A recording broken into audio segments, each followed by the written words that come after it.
할렐루야. 이제 다음 주면 성탄절입니다. 예수님이 탄생하신 날입니다.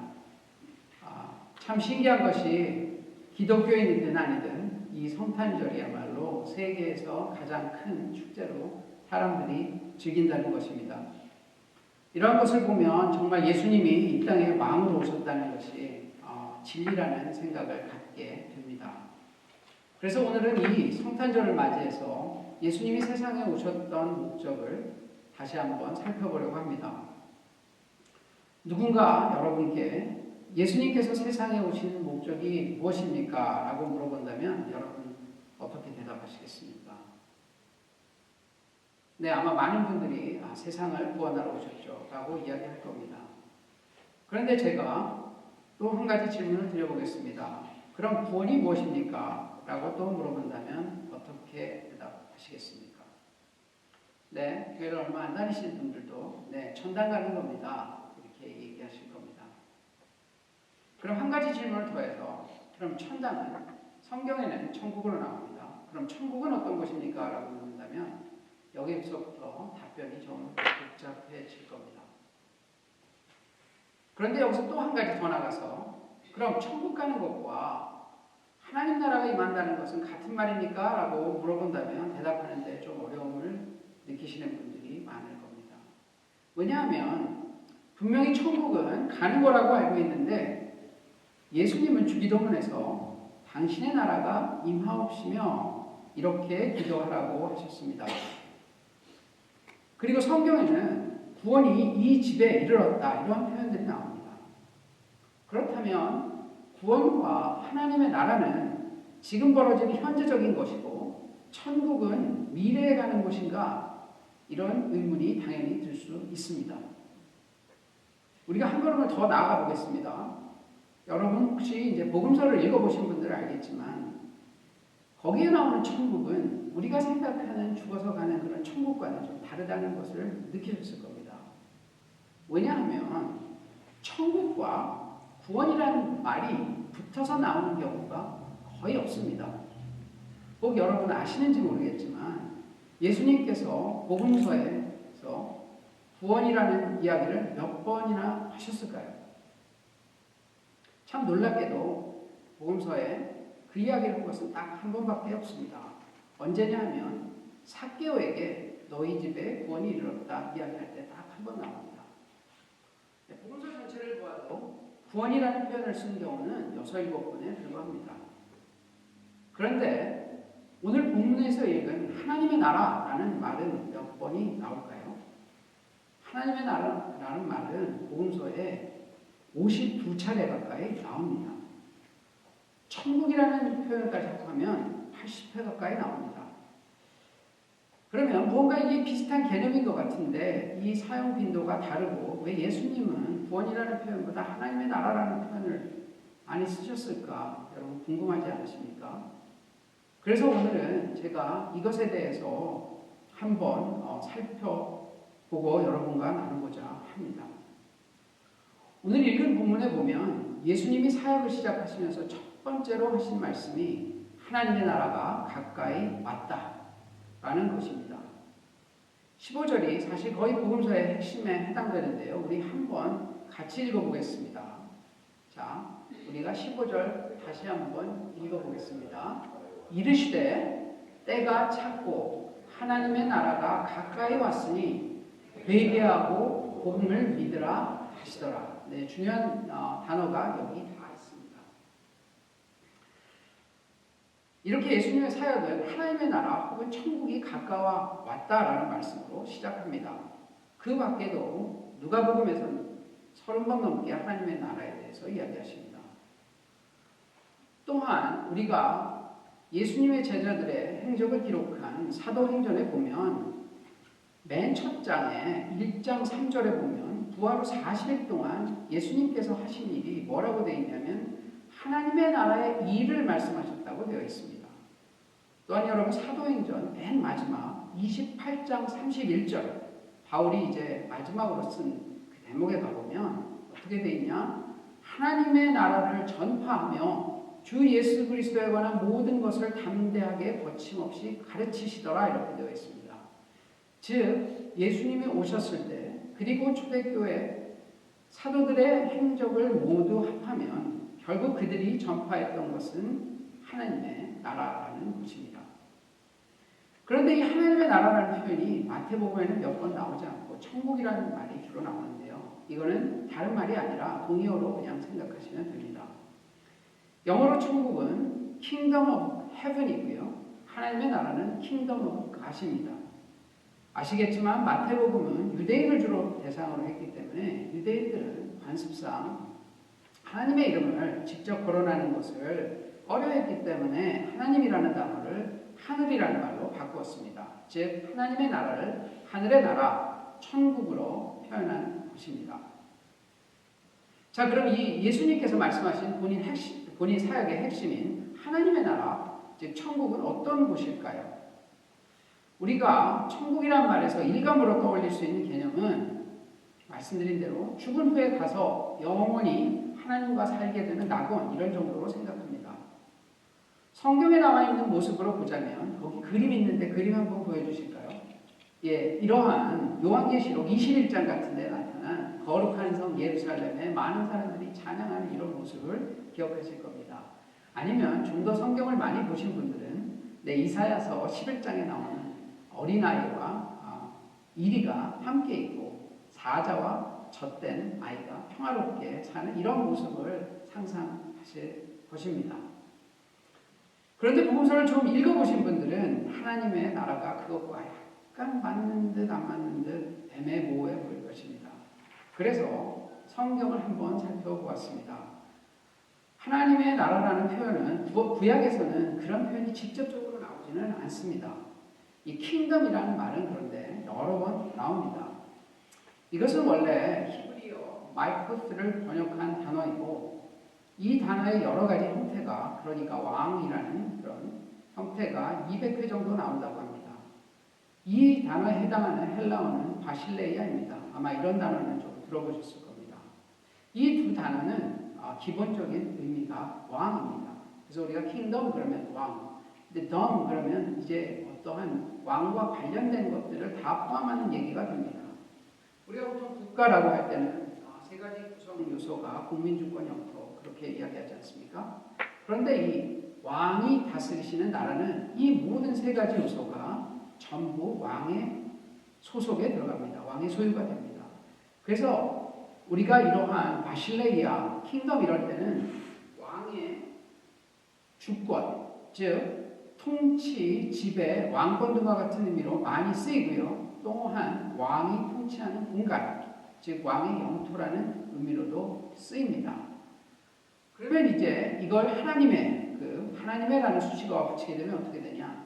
하나님의 왕 되심, 하나님의 주님 되심이라고 부를 수 있습니다. 영어로는 킹십, 롤드십이라고 하죠. 그래서 우리가 주님 그렇게 부르게 됩니다. 또는 예수는 왕, 하나님은 왕 이런 표현을 씁니다. 저는 이 하나님의 나라라는 단어가 나타나면 보통 하나님의 통치, God's reign이라고 바꿔서 해석할 때가 많습니다. 그렇게 되면 이해가 빠르기 때문입니다. 기억하십시오. 하나님의 나라는 하나님의 통치 또는 조금 더 한국말답게 하면 하나님의 다스림 이런 표현으로 바꿀 수 있습니다. 즉 이것은 어떤 물리적인 실체로서의 국가라는 의미보다는 보이지 않는 주권 그런 개념이 더 강합니다. 그런데 사람들은 이렇게 하나님의 통치, 다스림 이러면 일단 겁을 먹고 불편해합니다. 뭔가 누군가 나를 통치하고 부담스럽게 한다는 느낌을 주기 때문입니다. 그런데 여러분 아시겠지만 하나님의 본질, 그럴 때 여러분 제일 먼저 떠올려야 되는 게 무엇입니까? 하나님의 본질은 그 자체가 사랑입니다. 그러니 하나님의 통치라는 말을 다시 뒤집어 말하자면 하나님의 사랑 이렇게 또 풀어서 생각해 볼 수 있습니다. 즉 하나님이 우리를 다스리시는 것은 하나님이 우리를 사랑하신다는 말과 동의어라고 볼 수 있습니다. 이제 우리 본문으로 돌아가서 다시 15절을 보겠습니다. 이르시되 때가 찼고 하나님의 나라가 가까워 왔으니 회개하고 복음을 믿으라 하시더라. 여기서 때가 찼고 이 말은 유대인들은 역사를 선형적으로 봅니다. 그러니까 어떤 종교는 역사를 순환하는 것으로 봅니다. 우리가 잘 아는 인도나 인도의 힌두교나 불교는 역사를 순환하는 것으로 봅니다. 그래서 다시 태어나면서 또 돌고 또 돌고 이렇게 봅니다. 그러나 유대 기독교는 역사를 선형으로 봅니다. 시작이 있으면 마지막이 있다는 뜻입니다. 여기서 때가 찼으니 라는 말은 이제 어떤 이야기를 하는 것이냐면 마지막 때가 왔다 그런 이야기를 하는 것입니다. 창세기에 하나님이 만드신 시작의 때가 있으면 지금은 때가 찼다. 그러니 예수님께서 오신 그때는 말세가 시작이 된 것입니다. 우리가 말세는 나중에 온다라고 생각하지만 지금 우리는 말세를 살고 있는 것입니다. 그 다음에 나오는 하나님의 나라가 가까이 왔다 이런 이제 이야기를 좀 자세히 들어보자면 이스라엘 역사와 특별히 신구약 중간기에 대해 조금은 이해하는 것이 필요합니다. 구약을 보면 하나님이 천국인 에덴 동산을 만드시고 아담과 하와를 만드셨습니다. 그런데 아담이 사탄의 꼬임에 넘어가서 죄를 지어서 타락을 합니다. 아담은 하나님의 나라에서 그래서 쫓겨나서 그 다음에 죄의 지배 가운데 놓이게 되었습니다. 즉 인류의 첫 조상인 아담이 사탄의 세력하에 들어가게 되었습니다. 첫 인류가 하나님의 다스림을 거역했기 때문에 그 다음에 하나님께서는 이스라엘이라는 나라를 택하셔서 하나님의 나라, 즉 하나님이 다스리는 나라의 모델을 보여주시려고 했습니다. 그래서 하나님의 대리자인 인간의 지도자를 통해서 세상을 통치하도록 위임하셨어요. 처음에는 모세를 통해서 율법을 주시고 그 뒤에 사사를 통하여 통치하시다가 이스라엘 백성들이 계속 졸라서 결국은 왕을 주셨습니다. 이 왕은 하나님의 대리자로서 통치해야 하는데 그 왕들이 우상 숭배에 계속 빠지고 죄를 짓자 하나님이 다윗 왕과의 첫 약속에서 이야기한 것처럼 이스라엘을 징계합니다. 그래서 나라가 망하게 되었고 이스라엘 백성은 그 후에 바벨론, 페르시아, 헬라, 로마에 의해서 연속적으로 지배를 받게 됩니다. 식민지 백성이 되게 됩니다. 지금 예수님이 말씀하시기 이 당시는 이스라엘 땅이 로마의 지배를 받던 상황이었고 구약의 마지막 성경인 말라기 이후에 약 400년 동안 하나님께서 선지자를 한 명도 보내지 않으시고 예언의 말씀도 없어서 이스라엘 백성은 매우 암담한 상황이었습니다. 이 시기를 구약과 신약 사이에 있다고 해서 신구약 중간기라고 합니다. 이 당시에 이스라엘 백성 사이에서는 이런 답답한 마음이 해소되지 않으니까 소위 메시아 대망론이라고 해서 성경에서 약속하신 어떤 하나님의 대리자가 이 세상에 와서 자신들을 이 압제 상태에서 해방시켜 주시기를 간절히 기대하고 있었습니다. 이러한 사상은 유대인이 가지고 있던 종말에 대한 이원론, 즉 이 중간기를 통하여 발전하게 생긴 이 사상인데요. 세상에는 시간적으로 구분되는 두 가지 시대가 있다고 보았습니다. 첫째는 당시 유대인들이 살고 있는 시대는 사탄의 통치하에 있다라는 시대로 보았습니다.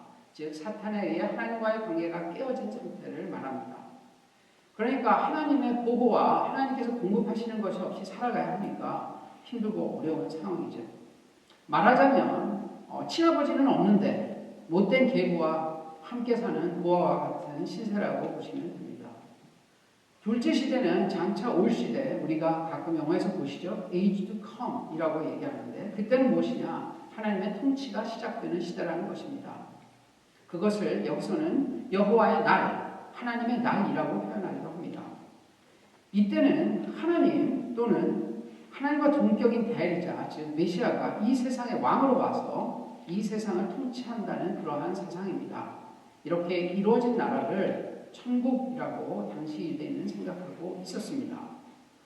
이런 하나님의 나라가 보면 이 세상의 모든 죄와 악과 질병과 고난과 심지어는 죽음까지도 없어지고 하나님과 함께 사는 안전하고 기쁘고 평화로운 날이 도래할 것이다라는 사상입니다. 이를 다른 말로 하면 세상의 마지막 때에 메시아가 도래하면 하나님과의 그 부서졌던, 깨어졌던, 단절되었다는 관계가 회복이 되고 하나님과 다시 교제하는 상태가 됩니다. 이것을 뭐라고 하냐? 구원이라고 합니다. 아시겠습니까? 하나님과의 깨어졌던 관계가, 사탄에서 깨어졌던 관계가 회복되는 것, 그것이 구원입니다. 이것을 다시 말하면 하나님의 통치하에 들어간다라고 이야기하고 하나님의 다스림 안에 들어간다고 하고 히브리어로는 이러한 상태를 또 샬롬이라고 합니다. 여러분 다 아시는 말이죠. 평화로운 상태가 됩니다. 모든 것이 조화로운 상태가 된다는 뜻입니다. 이 이야기는 같은 말을 다른 관점으로 표현한 것입니다. 관계 회복, 구원, 다스리신 샬롬. 그런데 이 당시 유대 백성은 하나님 나라의 왕으로 오신 메시아를 어떻게 이해했냐면 다음에 보시겠지만 다니엘 7장에 나오는 인자 같은 이, 즉 Son of Man으로 이해했습니다. 이 인자라는 표현은 예수님께서도 마가복음에 본인을 지칭하실 때 흔히 쓰셨던 표현입니다. 다니엘 7장에 보면 내가 또 환상 중에 보니 인자 같은 이가 하늘 구름을 타고 와서 옛적부터 항상 계신 이에게 나아가 그 앞으로 인도되매 그에게 권세와 영광과 나라를 주고 모든 백성과 나라들과 다른 언어를 말하는 모든 자들이 그를 섬기게 하였으니 그의 권세는 소멸되지 아니하는 영원한 권세요 그의 나라는 멸망하지 아니할 것이다. 네, 좀 말이 복잡한 듯합니다. 쉽게 말씀드리면 인자 같은 이가, 즉 하나님의 아들 같은 이가 하늘 구름을 타고 와서 옛적부터 항상 계시니, 즉 하나님 아버지께 나아갈 때에 하나님 아버지께서 그 인자에게 영원히 지속되는 권세와 나라와 백성을 주신다는 의미입니다. 이러한 소위 묵시적인 메시아상을 가지고 자신들을 압제해서 형을 기다리고 있는데 이때 예수님이 나타나고 나타나셔서 뭐라 말씀하시냐면 하나님의 나라가 가까이 왔다라고 말씀하십니다. 이제 여러분들이 바라던 그 천국이 왔다 그렇게 얘기하십니다. 그러면서 여기에 동참하라고 이야기하십니다. 그런데 아까 읽은 성경에서 보시면 거기에 들어가려면 필요한 조건이 딱 하나가 있는데 그것이 무엇이냐? 회개하라는 말입니다. 그럼 무엇을 회개합니까? 죄입니다. 어떤 죄입니까? 어떻게 우리가 도덕적으로 법적으로 지은 죄가 아니라 하나님을 왕으로 삼지 않은 죄에서 회개하라는 것입니다. 하나님을 우리의 삶에서 주인으로 생각하지 않는 그 삶에서 돌아오라는 것입니다. 하나님보다 더 중요하다고 생각하는 그 우선순위에서 이곳으로 돌아오라는 하나님의 말씀입니다. 하나님을 주인으로 왕으로 섬기는 인생. 아까 말씀드린 킹십, 로드십. 주님이 주되심을 고백하고 그 안으로 들어오라는 것입니다. 그러나 이 말씀은 여기서만 하신 게 아니라 사실은 구약 내내 이스라엘 백성에게 하신 말씀입니다. 엄격하면 하나님을 버리고 우상숭배에 빠지는 이스라엘 백성에게 내게 제발 돌아오라 회개하라는 말입니다. 아시겠지만 10계명의 첫 계명이 무엇입니까? 나 이외에 다른 신을 두지 말라 하신 그 말씀을 계속 어기는 백성에게 하나님께서 회개하라는 말을 또 하시는 겁니다. 즉 너희가 나 아닌 어떤 신이나 사람, 돈, 권력을 믿고 살려고 하지 말고 하나님의 다스림 안으로 들어오라는 말씀을 하시는 겁니다. 그런데 유대인들은 본인들이 하나님을 잘 안 믿었다고 생각했습니까? 우리가 복음서에 보면 하나님을 잘 믿었다고 생각했습니다. 바리새인들은 보면 자기들은 율법도 잘 지키고 성전에서 예배도 하고 제사도 열심히 드리는데 예수님이 오히려 그것을 안 지킨다고 비난합니다. 그런데 실제 예수님께서는 사역 기간 내내 바리새인이나 유대교 지도자들에게 그들의 위선과 허위와 탐욕과 착취를 지적했습니다. 즉 그분들이 겉으로 드러나는 모습으로는 잘 믿는 척하지만 실제로는 하나님이 다스리시는 원칙, 가장 큰 원칙이 무엇일까요? 사랑과 공의입니다. 그런 것을 베푸는 인생으로 살지 않았다는 거죠. 이런 것으로부터 회개하고 돌아가고 예수님은 말씀하십니다. 즉 이 회개는 하나님의 나라, 즉 천국에 들어가는 열쇠입니다. 어려운 듯하지만 어렵지 않습니다. 뭘 회개하느냐? 자기 생각을 중심으로 살던 인생에서 하나님의 주인 되신 왕 되심을 인정하라는 것입니다. 그런데 이런 회개는 단순히 머릿속에서 하는 회개, 즉 하나님 나라로 들어가겠다는 것만이 아니라 실제 우리의 삶이 하나님의 원칙을 따르겠다는 결단이기도 하고 그것을 우리의 행동으로 보여주어야 합니다. 여기서 우리 또 한 가지 짚고 넘어갈 것이 있습니다. 보통 우리가 천국에 대해 이야기할 때 천국에 간다라고 이야기합니다. 즉 천국은 미래적인, 내세적인 어떤 가야 하는 장소로 생각을 합니다. 그런데 또 우리가 구원받았으니까 물어보면 개신교의 많은 사람들이 구원을 받았다고 이야기합니다. 그럼 구원을 받은 건 지금인데 천국은 왜 나중에 가는 겁니까? 하는 의문이 들지 않습니까? 도대체 왜 이러한 이중적인 생각이 우리 머릿속에 자리 잡고 있을까요? 아까 말씀드린 대로 구원이라는 말은 천국에 있는 상태를 말합니다. 즉 하나님 나라 안에 있다 이런 말입니다.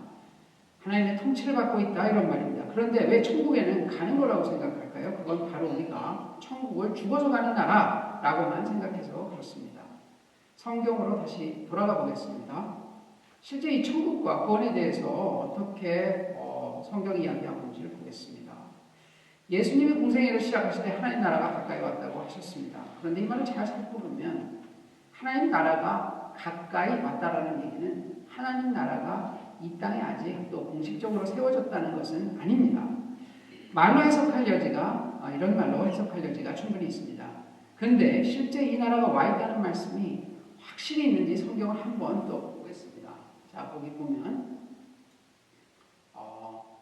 누가복음에 이런 말이 있습니다. 그러나 내가 만약 하나님의 손을 힘입어서 귀신을 쫓아낸다면 하나님의 나라가 이미 너희에게 임하였느니라. 이런 말씀이 있습니다.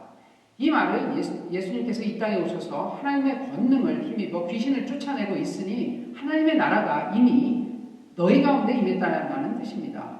귀신을 쫓아내는 건 인간의 능력으로 할 수 있는 일이 아닙니다. 하나님밖에 할 수 없습니다. 그러니 하나님의 통치가 임했다. 이미 하나님의 나라가 여기에 임했다라는 말이 맞습니다.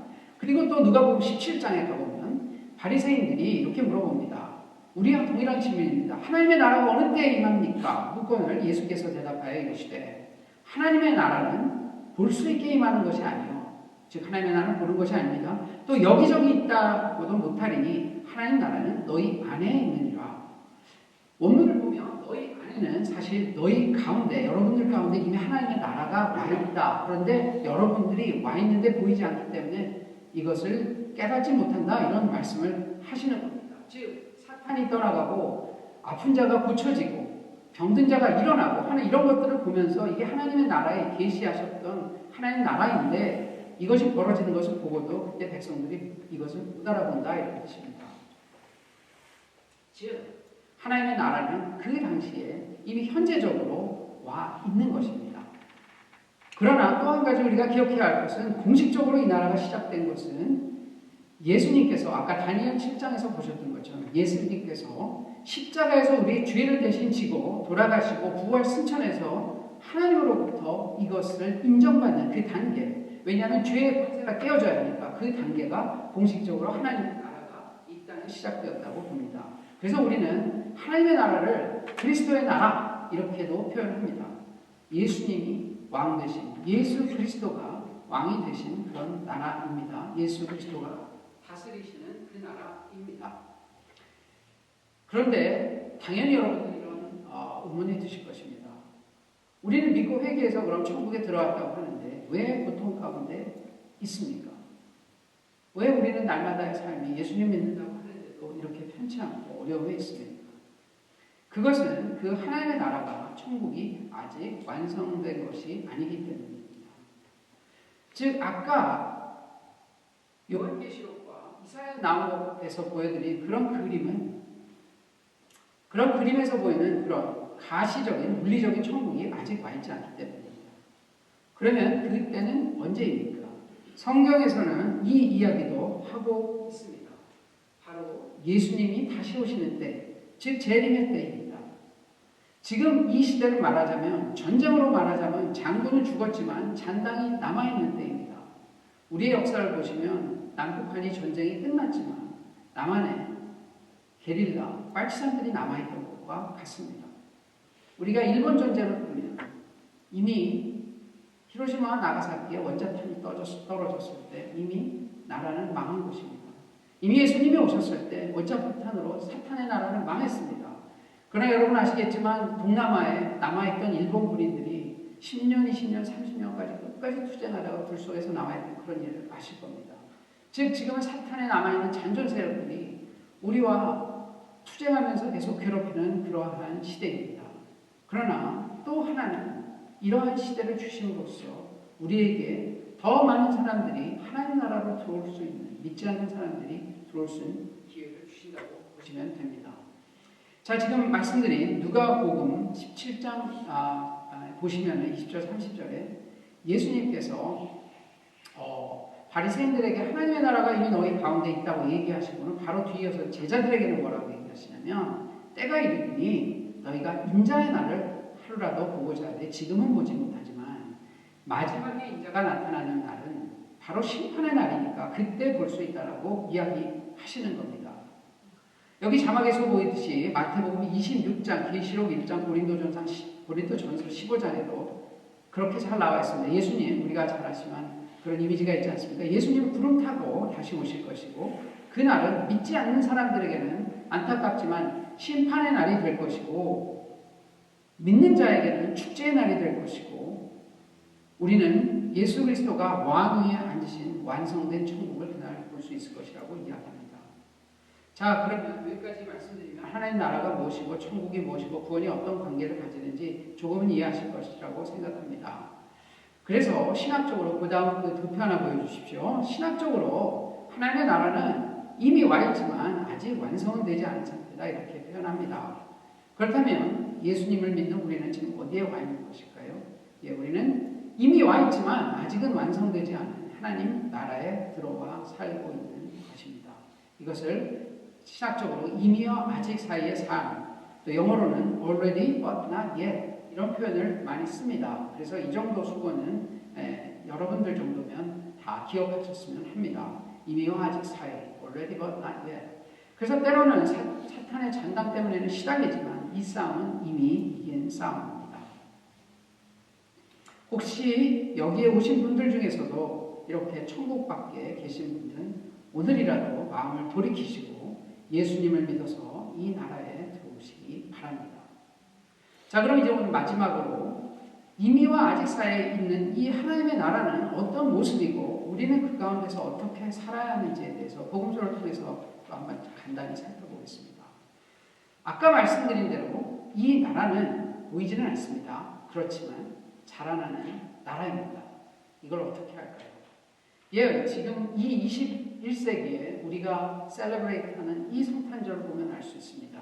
2000년 전에 말구유에 한 아기가 태어났었던 그 복음이 지금 21세기에는 전 세계 가장 커다란 축제로 이렇게 되어 있는 것을 보면 우리는 이 복음이 분명히 보이지는 않지만 자라났다는 것을 알 수 있습니다.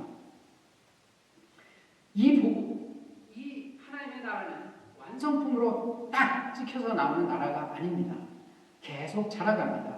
이것을 예수님께서는 밭에 뿌린 씨의 비유, 또 누룩이 퍼져가는 비유, 그 다음에 겨자씨가 자라서 새가 피뜨는 커다란 나무가 되는 비유를 통해서 이야기하셨습니다.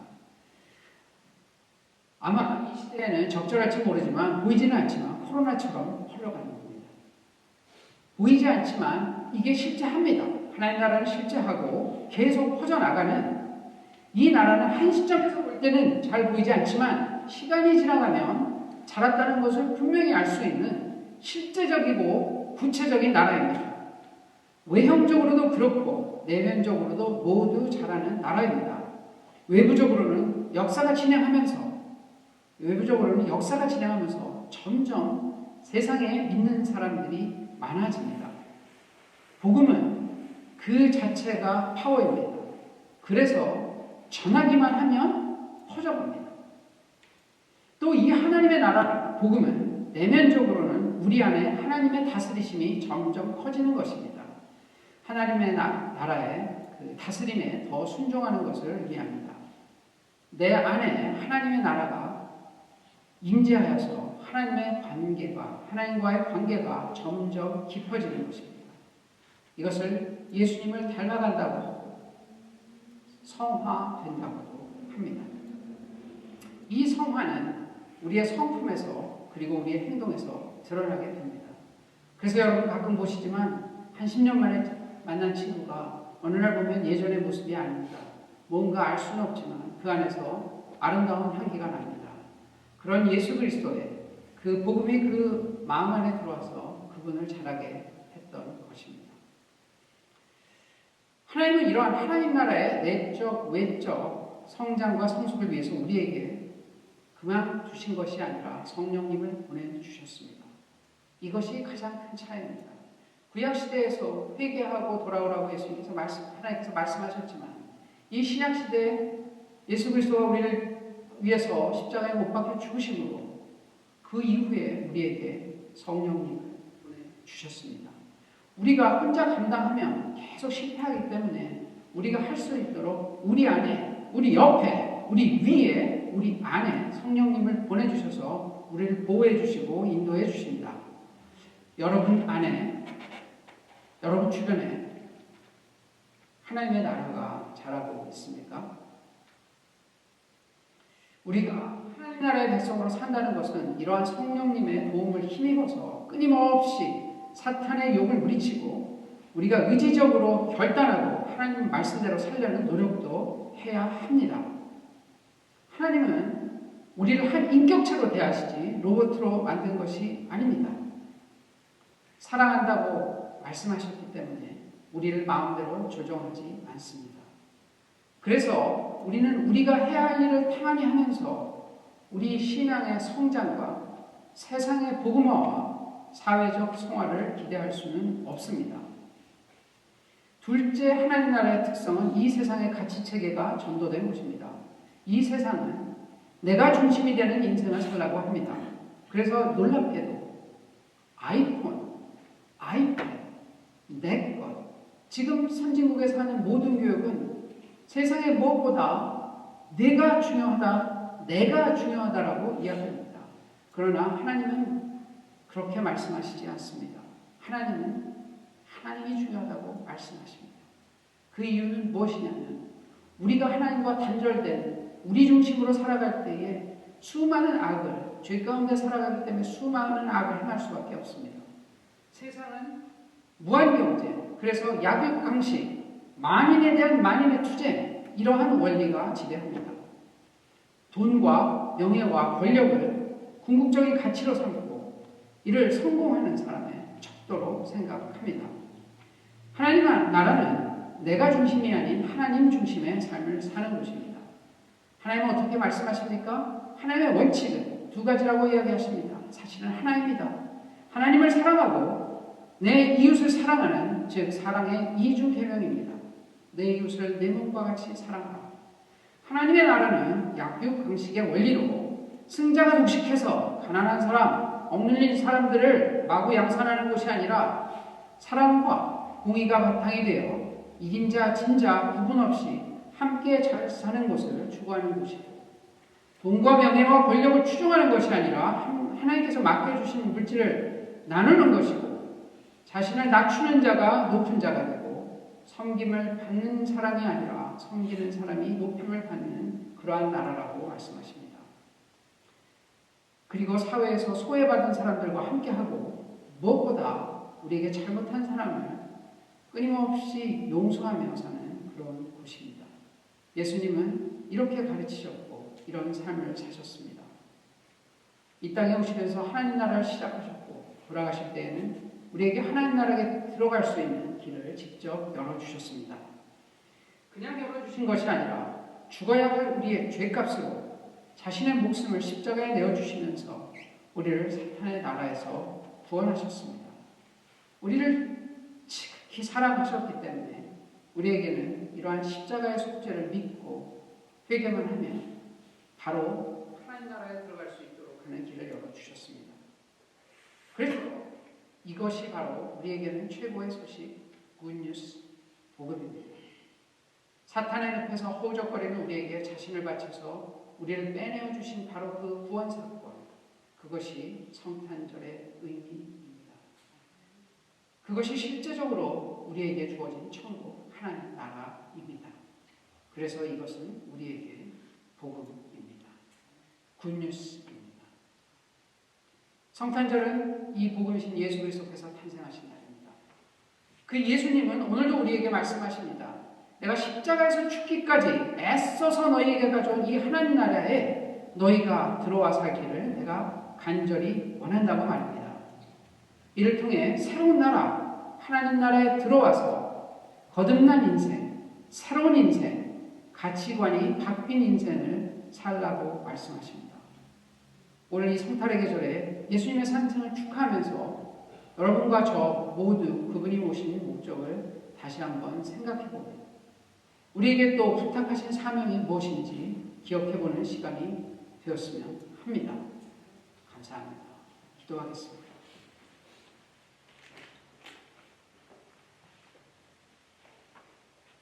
하나님 아버지, 오늘 함께할 때가 두 번째로 모였습니다. 주님의 놀라우신 은혜와 사랑에 감사와 찬송과 영광을 올립니다. 이번 예수님 생일에는 2000년 전 예수님이 오셨던 그 목적을 다시 한번 생각해 봅니다. 아기 예수 오셔서 십자가에 달리시기까지 온전히 우리를 구원하시기 위해서 그 한 가지 목적을 위해 사셨던 주님을 바라봅니다. 예수님 감사합니다. 예수님 사랑합니다.